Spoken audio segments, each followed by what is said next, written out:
आरजू काज़मी, क्या आपको लगता है जो इस समय वर्ल्ड ऑर्डर बना हुआ है, परिस्थितियां हमें दिख रही हैं? वॉशिंगटन पोस्ट का दावा है सऊदी अरब ने डबल गेम खेला है, ये वॉशिंगटन पोस्ट का दावा है।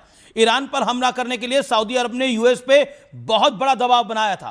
क्राउन प्रिंस मोहम्मद बिन सलमान ने ट्रंप को कई कॉल किए थे। क्राउन प्रिंस ने एक महीने में ट्रंप को कई बार प्राइवेट फोन कॉल किए। ट्रंप डिप्लोमेटिक समाधान चाहते थे और क्राउन प्रिंस ईरान पर अटैक चाहते थे। सऊदी अरब निपटाना चाह रहा था ईरान को। That's the story which has been broke by Washington Post. देखिए, सऊदी अरेबिया और ईरान की तो कभी नहीं बनी, और जो कुछ अरसे के लिए दोनों ने मिलना जुलना शुरू किया था वो भी एक आर्टिफिशियल तरीके से मिल रहे थे। तो ये तो नहीं कहा जा सकता कि ईरान और सऊदीया की दोस्ती हो गई थी या दोस्ती हो गई है। लेकिन ये ज़रूर है कि अब जितनी गल्फ़ कंट्रीज़ हैं उनके मुकाबले में ईरान जो है वो काफ़ी मजबूत साबित हुआ है। और ईरान बाकी गल्फ़ कंट्रीज़ की तरह, या पाकिस्तान को भी अगर हम शामिल करते हैं, उस तरह से आगे नहीं झुका है अमेरिका के। और उन्होंने अमेरिका को जवाब दिया, बहुत ज़्यादा सैंक्शंस लगी, सब कुछ हुआ। मैं यहाँ पे ईरानी गवर्नमेंट जो हटाई गई है या जिनको मारा गया है उनको बिल्कुल साथ नहीं दे रही हूँ, ना ही मैं उन्हें पसंद करती थी। लेकिन फिर भी ये जो तरीका अमेरिका ने अपनाया उनको जी, मारने का, वो भी सही नहीं था। उस पे एक डिबेट, उस पे एक लार्जर डिबेट हो सकती है। बट क्योंकि आप इंटरनेशनल मैटर्स को समझती है, आप इंडिया की पोजीशन को कैसे, आप इंडिया की पोजीशन पे क्या बोलती हैं? Do you think India is on right track? What is your view on this?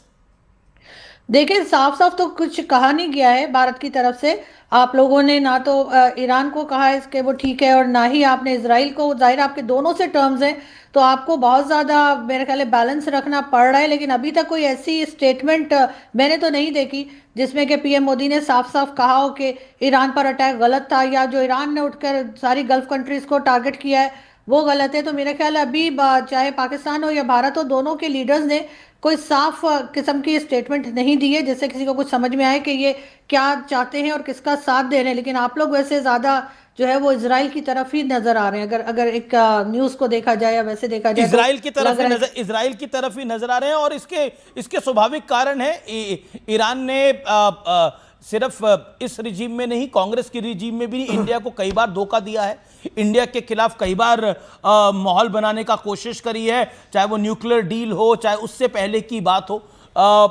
इसमें तो कोई डाउट नहीं है। मैं रिजवान अहमद का रुख करता हूं। रिजवान अहमद, आपके पास आता हूं मैं। पहले विवेक एक कमेंट कर ले। विवेक, मतलब जो असदुद्दीन ओवैसी कह रहे हैं, जो संजय राउत कह रहे हैं, वो सही कह रहे हैं?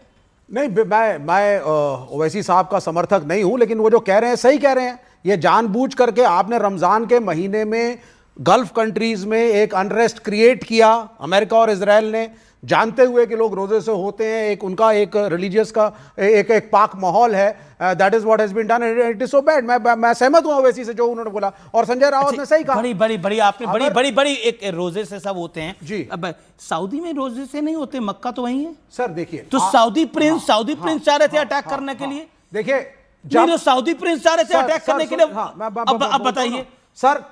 कुछ सारा गंदा काम, ये जो पूरा काम किया है यहूदियों और ईसाइयों ने मिलकर किया, ये बिल्कुल ऐसा नैरेटिव है जो मतलब आपसे उम्मीद नहीं करी जा सकती। सुनिए सर, ये बिके हुए सुल्तान जिनकी इन्वेस्टमेंट यूएस इकोनॉमी के अंदर है, बिके हुए राष्ट्राध्यक्ष, मुसलमान भी नहीं है क्या? मुसलमान क्या? जब आप तो सऊदी प्रिंस मुसलमान नहीं सर, वो उसका अमेरिकन इकोनॉमी के अंदर एक स्टेक है।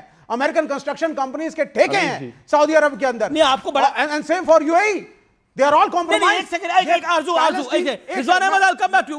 One second, Rizwan Ahmed, Aarzoo Kazmi, Saudi Prince मुसलमान नहीं है क्या? बिल्कुल है, क्यों नहीं है? जाहिर है कि सऊदी प्रिंस मुसलमान है और वहां पे मक्का मदीना भी है, तो इससे कौन अब ये लॉजिक, ये हमारे विवेक जी का लॉजिक कि जितने तरक्की करते हुए मुस्लिम मुल्क हैं वो सब गलत है, उन्हें तरक्की नहीं करनी चाहिए।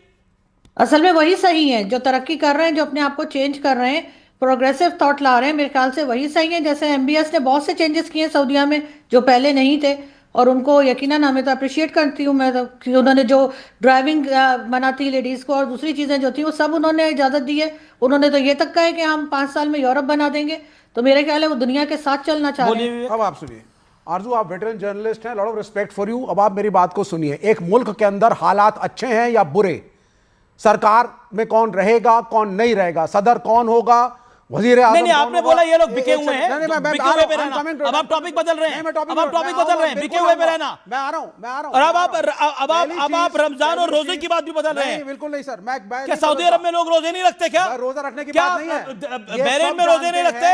क्या दुबई में रोजे नहीं रखते? Let me counter. जो ग्रो करा आपको वही, नहीं, आपको सर, मुसलमानों में नहीं, अफगानिस्तान नहीं, पाकिस्तान नहीं पसंद है, नहीं, ईरान ही पसंद है, नहीं, जो आप तरक्की सुनिए, नहीं कर रहा आप है। सुनिए सर, रिफॉर्म्स की बात अलग है, विमेन राइट्स की बात अलग है, चाइल्ड राइट्स की बात अलग है। लेकिन अगर आप ये कह रही है आरजू कि America and Israel are justified, कि हम डिसाइड करेंगे पाकिस्तान का सदर कौन होगा, ईरान के अंदर हम जाएंगे, अमेरिका का क्या लेना देना ईरान के साथ? अब आप भाग गए उस टॉपिक से, अब आप भाग गए उस टॉपिक से। So is UAE. Saudi Arab is compromise America के। अरे जो अपनी तरक्की, ओके आरजू जो अपनी तरक्की के बारे में सोच रहा है वो कॉम्प्रोमाइज है। सबको अफगानिस्तान पाकिस्तान और ईरान जैसा बन जाना चाहिए। Hold on, audios down, audios down, नहीं ऑडियोज डाउन, नहीं ऑडियोज डाउन। मैंने हरगिज ये नहीं कहा कि इजराइल और अमेरिका सही है। इजराइल और अमेरिका बिल्कुल गलत हैं।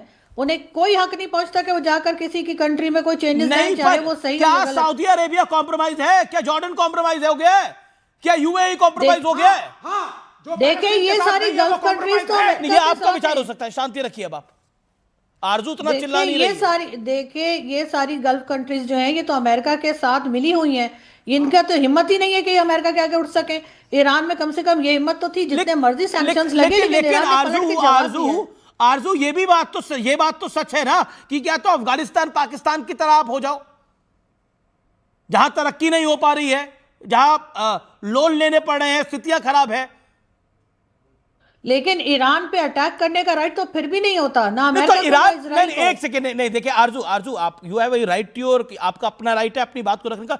ईरान पे कोई राइट, ईरान ने 34 वहां पे 40,000 लोगों को निर्मम हत्या कर दी, राइट नहीं होता। मैं रिजवान अहमद को लेके आना चाहता हूं इस चर्चा के अंदर। Rizwan Ahmad, now this is very important, then I will go to Congress also. Rizwan Ahmad, your point on this. जी हाँ, सबकी सुननी बड़े आराम से सुनी है। मैं जब बोलूंगा बड़े आराम से बोलूंगा, सब आराम से सुने। कोई बीच में बोलेगा तो छुट्टे ही बदतमीजी करूंगा। जी अब आप सुनिए। शुरुआत में हमारे किदवाई साहब ने बोला कि जैसे मोदी जी और नेतन्याहू जी राष्ट्रवाद को ढाल बनाते हैं। अमीज भाई, कुछ लोग जिहाद को, आतंकवाद को, पत्थरबाजों को और तुष्टीकरण को ढाल बनाते हैं। यस। तो अगर मुझे चॉइस मिलेगी तो मैं राष्ट्रवाद को ढाल सही मानूंगा, आतंकवाद को, पत्थरबाजों को, तुष्टीकरण को ढाल नहीं बनाऊंगा। पहली चीज। फिर हमारे एक साथी ने कहा कि जो ईरान में लोग मर रहे हैं उनकी बात भी सोच लो। तो जो आज से 1 साल पहले 700 महिलाओं को गोलियां मारी थी हिजाब के नाम पर, तो उनके लिए भी थोड़े आंसू बहा लो। अफगानिस्तान पाकिस्तान में जो लोग मर रहे हैं उनके लिए भी थोड़े आंसू बहा लो। वहां पर भी रमजान चल रहा है। रमजान सिर्फ मिडिल ईस्ट में नहीं है, पूरी दुनिया में है। दूसरी बात, आरजू काज़मी ने कहा कि ईरान के खिलाफ, इजराइल के खिलाफ आप तो साथ खड़े, लेकिन ईरान के लिए आप बोलते हुए नजर नहीं आ रहे हैं, यानी भारत नजर नहीं आ रहा है। तो अमीर जी, जरा मैं आरजू से, हमारी अच्छी तरह इनसे जान पहचान है, इनसे ये पूछना चाहता हूं कि जब हमारा 26/11 हुआ था तो ईरान कुछ बोला था? जब पहलगाम हुआ था तो ईरान कुछ बोला था क्या? जब पुलवामा हुआ था तो ईरान के कुछ दर्द हुआ था क्या? क्या उसने पाकिस्तान को फटकार लगाई थी क्या? नहीं लगाई थी। वो उसकी जियोपॉलिटिक्स थी, ये हमारी जियोपॉलिटिक्स है। आप पाकिस्तान में बैठ के हमें समझाने वाली कौन होती हैं कि हमें क्या बोलना चाहिए और क्या नहीं बोलना चाहिए? डिबेट है, इसलिए आपसे तर्क पे बात कर रहा हूं। तो हमारी परेशानियों में ईरान ने आंसू नहीं बहाए। आज जियोपॉलिटिक्स के हिसाब से हम उसकी परेशानियों में आंसू नहीं बहाएंगे। खत्म बात, सिंपल। हो सकता है 1 साल बाद जियोपॉलिटिक्स बदले तो हम ईरान की परेशानियों में आंसू बहाने लगेंगे। क्या हो गया भाई? There are no permanent bedfellows in geopolitics and politics. That's very well. तो very well said point. There are no permanent friends and enemies in diplomacy. हाँ, let me complete. Okay. 30 seconds make your point, then Arzu Kazmi. Okay. है ना?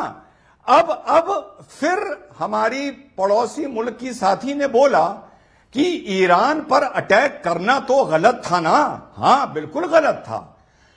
तो फिर भैया 7 अक्टूबर के बाद जब हमास के जलील आतंकियों ने 1400 बेगुनाहों को मारा था और इजराइल अपनी सुरक्षा के लिए लड़ रहा था, तो उस टाइम ईरान का भी इजराइल पे अटैक करना गलत था।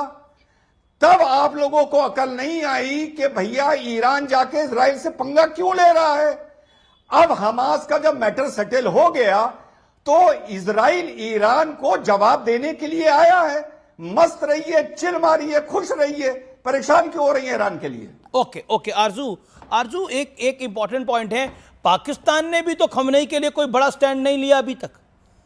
या तो पाकिस्तान ने बोला हो अमेरिका और इजराइल ने बहुत गलत करा है, हम अपने फाइटर जेट भेज रहे हैं, क्या भेज रहे हैं शहबाज शरीफ और फील्ड मार्शल साहब। देखिए पाकिस्तान की सिचुएशन कुछ और है। पाकिस्तान तो इस वक्त ट्रंप को खुश करने में लगा है, तो वो कैसे ये कहेगा कि जी हम ईरान के लिए निकल रहे हैं, हम ईरान को बचाने जाएंगे, क्योंकि हमारी पॉलिसी तो इस वक्त अमेरिका को खुश रखने की है। जहां तक पर आपकी पॉलिसी तो चाइना को भी खुश रखने की है ना। आप हाँ, तो मतलब हमारी इंडिपेंडेंट आपको तो दोनों तरफ से ही मिलते हैं लड्डू। सर हमारी इंडिपेंडेंट फॉरेन पॉलिसी नहीं है, और यही वजह है कि कभी हम आपको अमेरिका के कैंप में दिखाई देते हैं और कभी चाइना के कैंप में दिखाई देते हैं। जिस दिन इंडिपेंडेंट फॉरेन पॉलिसी होगी शायद कोई सही फैसला कर सके। इस वक्त तो बिल्कुल गलत चल रही है इंडिया की पॉलिसी। इस पे तो आप एग्री करेंगे, इस पे तो डिसएग्री करने का कोई सवाल ही। इंडिया की पॉलिसी इज क्वाइट बहुत फ्री है। हम अंडर प्रेशर कोई नहीं काम करते। चाहे नहीं, एक सेकेंड, लेट हर आंसर। आप चाहे कांग्रेस की रिजीम रही हो, चाहे बीजेपी की रिजीम रही हो, हमारी लगभग पॉलिसी काफी इंडिपेंडेंट रही है, स्पेशली इन मोदी। 30 सेकंड एक second, I give you chance for आरजू। देखिए वो बात तो ठीक है, आपकी इंडिपेंडेंट फॉरेन पॉलिसी। हम तो हमेशा से ये कहते हैं कि आपकी क्योंकि इकोनॉमी बेहतर है तो आप लोग उस तरह से मजबूर नहीं है जैसे पाकिस्तान है, तो उससे तो कोई हम बिल्कुल उसको कंपेयर कर ही नहीं सकते आपकी independent foreign policy. We have a leader like Modi. मैं तो अब ये तो देखिए ये तो पूरी टीम का काम होता है ना, सिर्फ अकेले मोदी जी की तो नहीं है। उनके साथ जाहिर है कि डॉक्टर जयशंकर भी हैं और भी कई लोग हैं, तो मिलकर आप लोग करते हैं आपकी अंडर। ये देखिए, मैं तो पाकिस्तान के सोशल मीडिया को देख रहा था, वो कह रहे कि मोदी हमारे पास भी भेज दो कुछ दिनों के लिए, लेकिन हमारे देश की भी जून सुधर जाए। लेकिन देखिए अभी इस वक्त जो आप लोग कर रहे हैं, आपने बिल्कुल इजराइल को कुछ नहीं कहा, बिल्कुल उसी तरीके से जैसे पाकिस्तान की आवाज नहीं निकल रही अमेरिका के आगे, तो आप भी इजराइल को गलत नहीं ठहरा रहे। जो गलत है उसको गलत कहिए। आप लोग तो मजबूत लोग हैं, आपकी तो इकोनॉमी भी हमारी तरह। अमित जी 30 सेकंड। ओके रिजवान अहमद जी। अमित जी जब इस देश में कारगिल हुआ था, ये इजराइल वो देश है जिसने हमारी मदद की थी उस टाइम गाइडेड मिसाइल्स देकर। ईरान ने उस दिन क्या किया था? कुछ नहीं किया था। जियोपॉलिटिक्स के हिसाब से हम अपना स्वार्थ देखेंगे, सही और गलत नहीं देखेंगे। ये हमारा काम नहीं है। हमें अपने दोस्त को देखना है जिसने हमारी मुसीबत में मदद की थी। लेकिन रिजवान लेकिन ये रमजान के पाक महीने में जिस तरह से हो रहा है, सऊदी चाहता था ईरान पर हमला कराना और ईरान ने बाकी इस्लामिक मुल्कों पे हमला कर दिया। ये तो भेद खुल गया ना। जी इसका भी जवाब सुन लीजिए। अभी विवेक भाई बोल रहे थे, माशाल्लाह बड़ा अच्छा लगता है देख के, मुसलमानों से ज्यादा मुसलमान है वो। उन्हें रमजान की बड़ी फिक्र है विवेक भाई को। कितने रोजे रखे ये मुझे नहीं पता, कितने रोजे से हैं वो मुझे नहीं पता। पहली चीज, एक बात बताइए, रमजान का वास्ता देकर ये एक दूसरे को मारने की पाबंदी क्या मुसलमानों पर भी लगती है कि भैया मुसलमानों को भी ना मारो, या सिर्फ काफिरों पे लगती है? अरे जब रमजान में मुसलमान को मार रहा है तो थोड़ा बहुत यहूदियों ने मार लिया तो क्या फर्क पड़ गया यार? अमेरिकियों ने मार दिया तो भी कोई फर्क नहीं पड़ता, कोई किसी को मारे कोई फर्क नहीं पड़ता। बिल्कुल नहीं पड़ा। क्या प्रॉब्लम है? कॉम्प्रोमाइज कंट्री बन चुके हैं। आरजू अभी क्या कह रही हैं? आरजू कह रही है साहब हमारी तो इकोनॉमिक्स खराब है, तो हमें तो अमेरिका को राइट साइड पे रखना पड़ रहा है। आपकी क्या कमजोरी है? आप विश्वगुरु हैं, आप कहते हैं साहब बहुत बड़ी अपनी इकोनॉमी है हमारी। संजय रावत भी यही कह रहे हैं, विश्वगुरु हो तो जाकर के कुछ बोलो या तो कॉम्प्रोमाइज करवाओ। आप क्यों अमेरिका से डर रहे हैं? Why are we compromised? Because we are compromised. Trade deal से लेकर के हर चीज में आप कॉम्प्रोमाइज हैं। आप डोनाल्ड ट्रंप की जो जियोपॉलिटिकल नीति है आप उसके मोहरे हैं और अपनी मर्जी से बने हैं। ऑनरेबल प्राइम मिनिस्टर गए इजराइल, क्या इनको मालूम नहीं था क्या होने वाला है? किस चीज का अवार्ड लेकर के आए थे आप? आपको सब मालूम था। You had already taken your sides. और मॉरली आपने इस मुल्क को, जिसमें कहा जाता है कि मर्यादा पुरुषोत्तम राम थे, मर्यादा पहले, नहीं बिल्कुल ये वही भाषा है जो बीजेपी यूज करती है। शिवाजी, महाराणा प्रताप, ये लोग, इन लोगों ने कूटनीति नहीं समझी, इन्होंने कैरेक्टर को समझा। ओके ओके, रिजवान का जवाब सुन लेते हैं। मोदी ने कैरेक्टर को नहीं समझा। Then BJP and Congress. Okay okay okay Rizwan. Amit ji मुझको प्लीज जाना है, सिंसियरली जाना है, पर एक बात कह के जाता हूं विवेक भाई को। जैसा मैंने बोला, अमित जी, पुलवामा में लोग मरे, 26/11 में मरे, पहलगांव में मरे, कितने आतंकी हमलों में इस देश में मरे। हमने विवेक भाई के भारतीयों के मरने पर इतना दर्द नहीं देखा जितना ईरानियों के मरने पर दर्द देख रहे हैं। अरे भैया, ये बताओ कौन से देश की नागरिकता है और कौन सी मानता को मानते हो? कभी मुसलमान लगते हो, कभी ईरानी लगते हो, कभी हिंदू भी लग जाओ, कभी हिंदुस्तानी भी लग जाओ। मैं नहीं चाहता, मुझे नहीं पसंद जिस तरीके से इमरान खान को पाकिस्तान में उठा के जेल में डाला अमेरिकन प्रेशर में, और अमेरिका ने